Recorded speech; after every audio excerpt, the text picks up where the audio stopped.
Only about an hour from the tradition and culture of Kyoto is Osaka. Osaka is a city that's big and bold and larger than life, and the food kind of mirrors the people here. This is a real city of the people. This time, I get amongst Japan's finest cheap eats. I have to say, takoyaki is one of my favourites. I hang out with a sumo legend. He's even got a couple of his own creations on the menu here, so I've got to try them. I get a taste of baseball, Japan style. Beer on tap delivered to your seat while you're watching the game. That is just spot on. And I experience perfect soba, the way it should be eaten. You've got to do it the right way, so I'm sorry, Mum.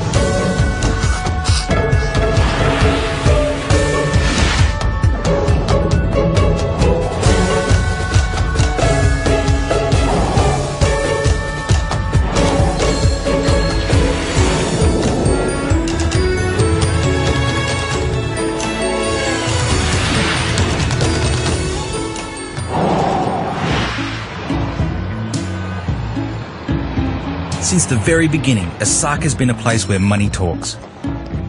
In feudal times, while the samurai of Tokyo would go up and down stairs on the left, they say to give them more room to draw their swords, the merchants of Osaka always stuck to the right, to keep their wallets safe from pickpockets. Even today, the greeting in the Osakan dialect, mo karimaka, literally translates to, are you making lots of money?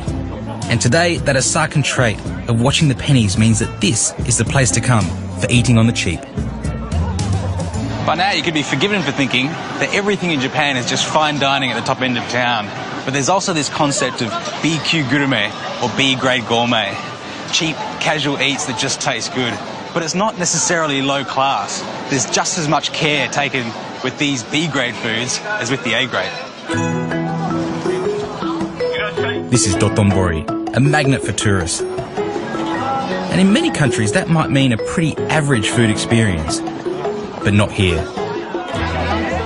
The variety of Osaka's B-grade gourmet is brilliant. So let's start our cook's tour with the ever-popular takoyaki, octopus balls. Just love the speed and the pace of it. You can work up an appetite just by watching it being cooked.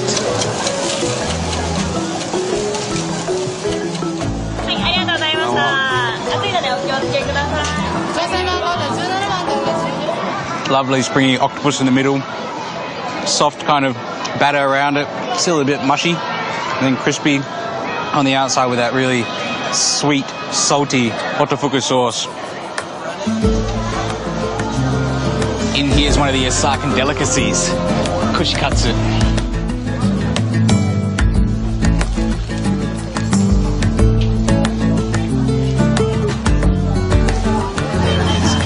This is what it's all about.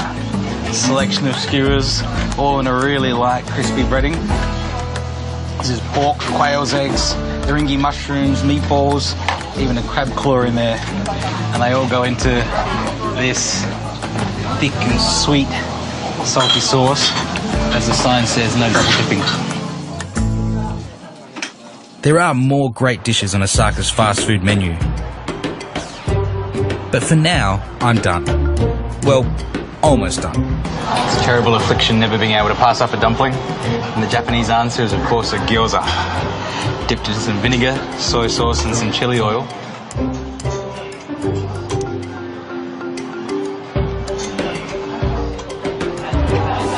Not bad at all. The surprises this city offers the food lover don't just end at the snacks.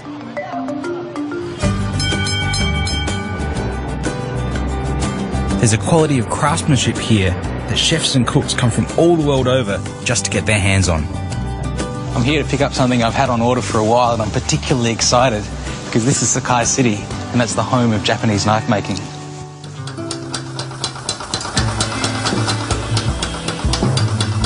This is Mizuno Tanrenjo, where the master bladesmiths of the Mizuno family have been making swords and knives for 150 years. They make knives for every style of cooking, from heavy cleavers for splitting bone through to flexible blades for pufferfish. And the prices vary enormously. But there's one knife I really want to show you. It's a bit special. On the Nashima. This is the most expensive knife in the shop. And it's a sashimi bocho, specifically for sashimi. And something like this will set you back about $9,000. It's a little out of my price range, so I might just put that back before I drop it on my foot. And this one, the gyuto, has been made especially for me. Japan's most famous blade is of course the katana, the legendary weapon carried by samurai. The techniques for forging katana are still practiced when making kitchen knives.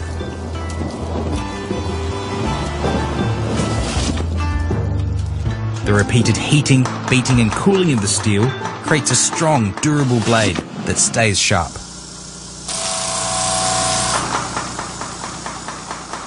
While we're here in Osaka, I thought I'd make one of my absolute favourite people's foods. So I'm making pork and shiso gyoza, starting of course with the gyoza skin. I make the skins by mixing plain flour with hot water. The hot water activates the gluten, making the dough stronger. And you'll see why that's important in a minute. That dough's really nice and smooth now, so I'll just let that sit and relax for about half an hour. While our dough's resting, I've got here the ingredients for the filling of our gyoza. We'll start with the Chinese cabbage, and that needs to be finely shredded. So of course, I'm going to use this beautiful new knife that I have.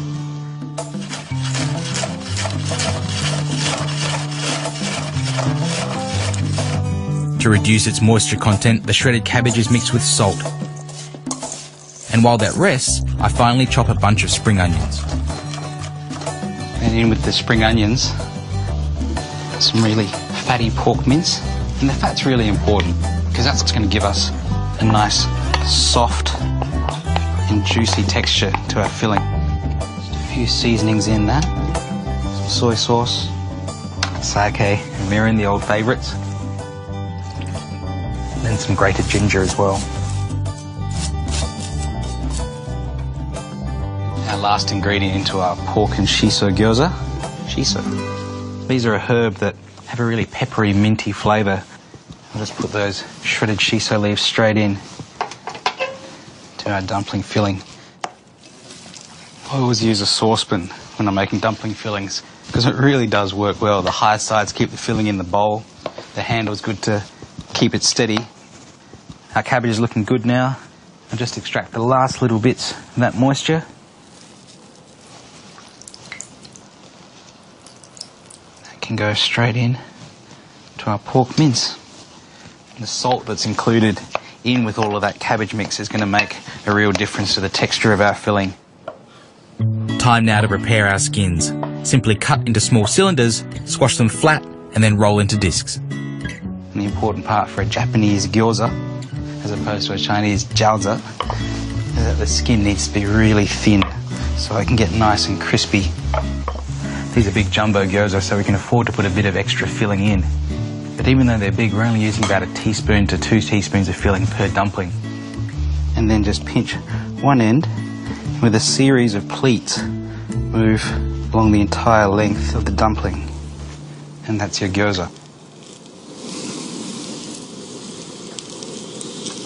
Now they've just started to brown. Pour in some water till it's about 1 centimetre up the side of the gyoza. And then put the lid straight on. Turn the heat down just a touch and let that steam with the lid on for about 10 minutes or so. And now I just finish off the gyoza with a mixture of corn flour and water and add a little sesame oil. Just fold these out, upside down, nice and crispy on the bottom. Normally you'd just serve these with a dipping sauce of some rice vinegar, soy sauce and chili oil. But because we're in Osaka, I'm going to do something slightly different. This is okonomiyaki style gyoza. And that begins with otofuku sauce and Japanese mayonnaise. A really good amount of spring onions. And then finish off with our bonito flakes. There it is. Okonomiyaki style jumbo pork and shiso gyoza.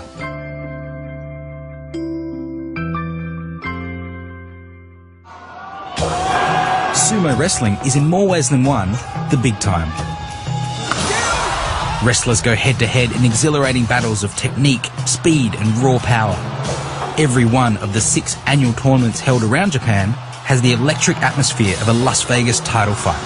Sumos have their own language, customs and even cuisine, and they train for most of their lives for a shot at becoming champions.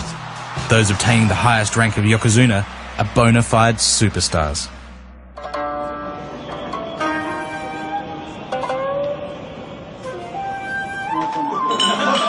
Kimiyasu Chiba, who fought under the name Ara Takayama, is a former wrestler who now runs Chanko Ryori Arata, a restaurant that specialises in sumo food. He was just 9 when he left home to join the Fujishima stable, where he trained and learned the ways of the sumo.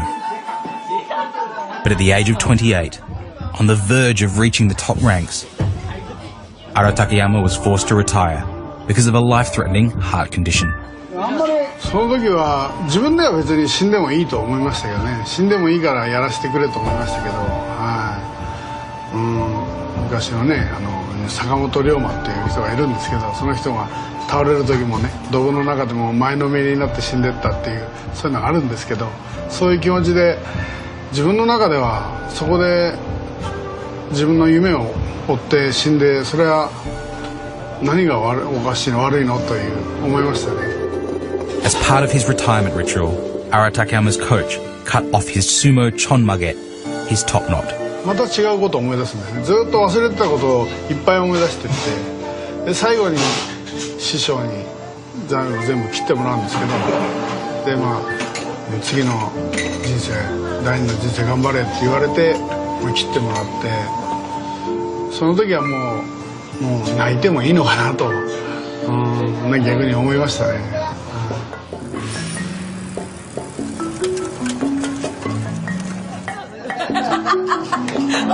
Ara Takayama thought his life was over, but really it had only just begun. He's a local hero around here, and despite being well down from his fighting weight, he still has an impressive appetite. Here at this restaurant because it's one of Chiba-san's favourites. He's even got a couple of his own creations on the menu here, so I've got to try them. There's a few of my favourites here too, so definitely will not be leaving hungry.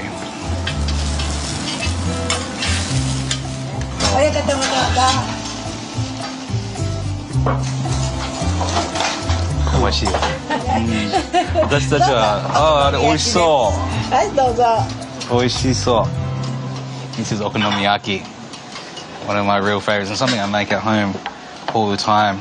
It's a very similar process to the takoyaki, but the great thing with okonomiyaki, the name is actually the things that you like grilled. Okonomiyaki is simple. Chopped cabbage and egg are stirred with a basic batter. Some tempura batter bits and pickled ginger are mixed in, and then you add whatever ingredients you like. It's fried into a thick pancake, and here at Nobori Dako, Hiroko Wada even adds a piece of pork belly on top. And then it's served with a sweet sauce, mayonnaise, spring onions or nori seaweed, and bonito flakes. The little takoyaki balls are pretty easy too. A watery batter is poured into this special hot plate. Boiled octopus is added, along with some pickled ginger and more tempura batter bits. It's then flipped around until it cooks into a round ball, toasted on the outside but still soft in the middle. And these ones are served with Ara Takayama's own style of toppings that he and I have decided to call tako chanko. A bit of mayonnaise plus lemon, salt flakes, spring onions and sesame seeds. There's a lot to like about Osaka. The food's tasty, not too complicated. The people are great fun and always ready to have a laugh. It's a place you could really get used to.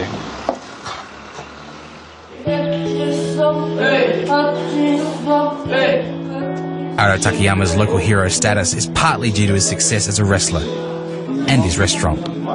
But more than anything, it's because he set up this sumo school to pass on his skills and his philosophy to the next generation. 相撲を取るだけじゃなくて、やっぱ相撲を取る。相手を敬う気持ちも大事だし、よろしくお願いします。ありがとうございましたと。そういう当たり前のことをね、学んでほしいですね。相撲道の道がすごい大事だと思う。Got a lot of hungry mouths to feed today, so I'm making a sumo favourite. It's chanko nabe. The base for chanko nabe is historically chicken, and that's because a chicken always stands on 2 feet rather than a pig or a cow which is on 4. course, there are many variations of chanko nabe that do use beef or pork, but I'm just sticking with chicken. I'm going to make some miso chicken meatballs. I've got some chicken mince here. Let's put it into the pot with some spring onions. A touch of miso for flavour. And then salt. And a bit of water as well. When you're making meatballs or dumpling fillings, my grandma always taught me, stir the mix in one direction only. And I used to think that was just an old wives' tale, but there's actually some truth to it. Mixing in one direction aligns all the proteins of the meat, and that gives you a nice springy texture to your dumpling filling or your meatball.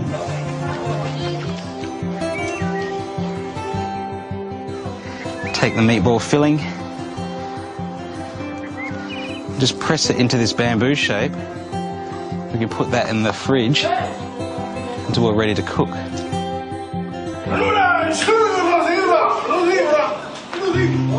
So I've got some chicken thighs here as well. I'll just cut them into big chunks. Big chunks for growing boys. The ironic thing about chanko nabe is, even though it's got a reputation for producing big sumos like these boys, it's actually a really healthy meal. Lots of protein, lots of vegetables, and relatively low in fat. I've got a nice selection of vegetables here, potatoes, some Japanese leeks or negi, daikon radish, carrots, Chinese cabbage, enoki mushrooms and shiitakes. Just use whatever comes to you.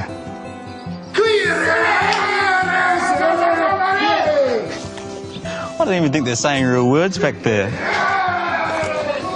And I'll just parboil the carrots along with the potatoes. Once the root vegetables are parboiled, I put them aside so I can make the soup base. It's simply dashi stock, mixed with a light chicken stock, some soy sauce, sake, and mirin. It's always very important to taste the stock. That's not bad, just needs a touch of salt. Bring that to the boil now, and we can add in all of our ingredients. So it's time to get started with our meatballs. That's where this thing comes in. They just get flicked in using this little bamboo spoon, and they'll form balls in the hot soup. Together with that, our pieces of chicken, our leeks, our enoki mushrooms, we can just break those into clumps. Our root vegetables can go in too.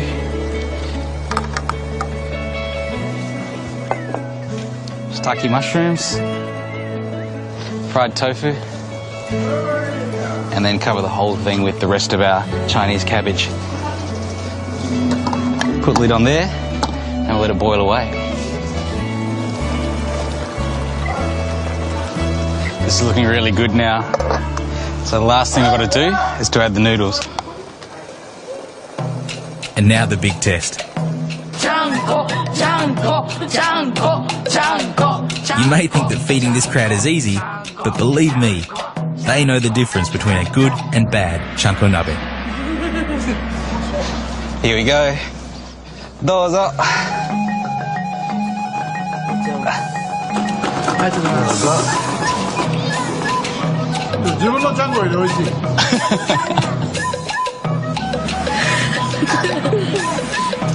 Delicious.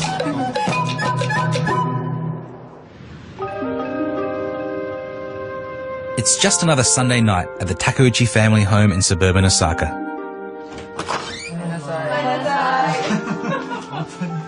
But Sundays are special because it's the only night of the week Masa Takeuchi gets to eat dinner with his family. You see, Masa owns and runs Sobakiri Masa, one of Osaka's finest soba noodle restaurants. He's there 7 days a week, 365 days a year. And most of those days he's working for more than 15 hours at a stretch. Such are the demands on a chef who will settle for nothing less than perfection. Are you trying to make perfect soba? Yes, trying. できると思いますか？できないです。多分。until end of my life ね。できないと思います。ただそれに向かっていく、ことをやめなければ、近づくことはできると思う。Soba noodles are made from buckwheat flour mixed with a mid-gluten plain wheat flour. Of course, Masa could buy the flour already milled, but he wants total control. So he buys the buckwheat he judges to be the best, then he makes the noodles exactly the way he wants them to be. 理想のそばっていうのは例えば口の中で弾けるようなそばを作りたい。でも難しいことはいらなくて、当たり前のことをするっていうことが。Masa's now making his dipping sauce for soba noodles, and like so many things in Japan, it starts with dashi. He's put kombu into cold water, left it overnight to infuse, and then removed it and brought that to the boil. The other ingredients that go into it are dried sardines and 2 different kinds of dried bonito. Well, this is really the wonderful thing about simple Japanese stocks like this. It's so clear and so light when you look at it, but it's rich and deep and full of body. So this is really interesting. This is a mix of soy sauce that Masa-san is kind of his secret recipe. Soy sauce and various types of sugar, and also a particular kind of honey that he likes. And then his dipping sauce for his noodles is just a mix of this 1 to 4 with that flavorful dashi. I didn't see these.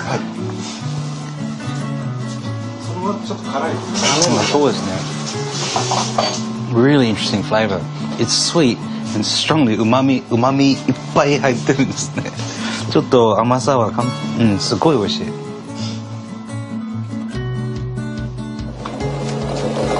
This is the soba cooking process. First it goes into this rapidly boiling water, only for about 20 or 30 seconds, and it's kind of spidering out all over the place, and it's that separation between the noodles that allows them more to cook well through rather than being sort of clumped together. It goes into the first cooling bath, and that takes a lot of the temperature out of it, making sure that not one noodle is mixed. Rapidly washed in that cooling temperature bath, straight into ice water to bring the temperature right down. That's it. Handmade plate of zaru soba. This is this dipping sauce that Masa has made.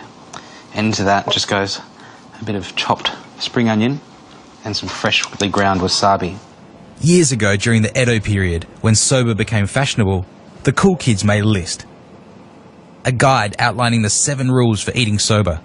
It included rules such as, you must drink sake first, the noodles must be served chilled, and the diner must avoid conversation while eating. The 6th rule, however, is one I have a little bit of trouble with. It says, enjoy the sound of your soba when you're slurping it. And my mother will absolutely kill me, but unfortunately, in Japan, you've got to do it the right way, so sorry, Mum.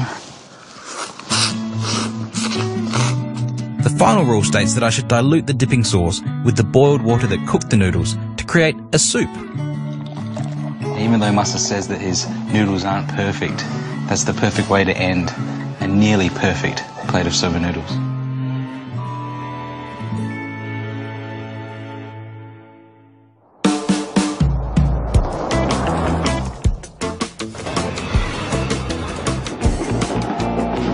There's one thing people in Japan love as much as food, it's baseball. I'm off to the home of Japanese baseball, Koshien Stadium in Osaka.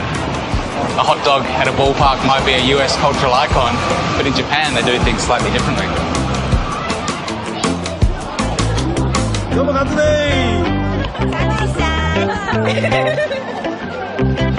I'm catching up with an old mate, and with any luck, we'll see our beloved Hanshin Tigers claim early glory in the new season. But first, some fuel. Whether it's a hot dog at the baseball or a pie at the footy, I think a lot of us associate food and sport together. And here your options are pretty much endless. You've got sushi, you've got grilled meat, you've got the standard hot dog and also some curry here as well. If you want to come here and eat, you can choose whatever you like. The array of stadium food for the Japanese sports fan is mind-boggling, even down to a chilled cucumber on a stick. And whether you're in the finest restaurant or just cheering your team on to victory, it's quite clear that here in Japan, they never miss any opportunity to eat like a king.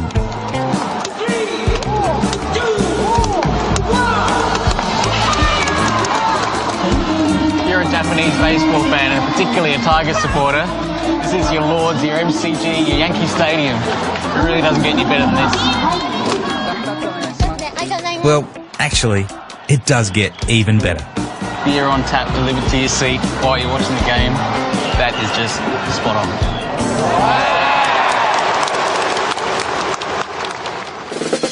Next time, I head south to Kyushu and Shikoku. It's bright and exciting and vibrant as anywhere in the world.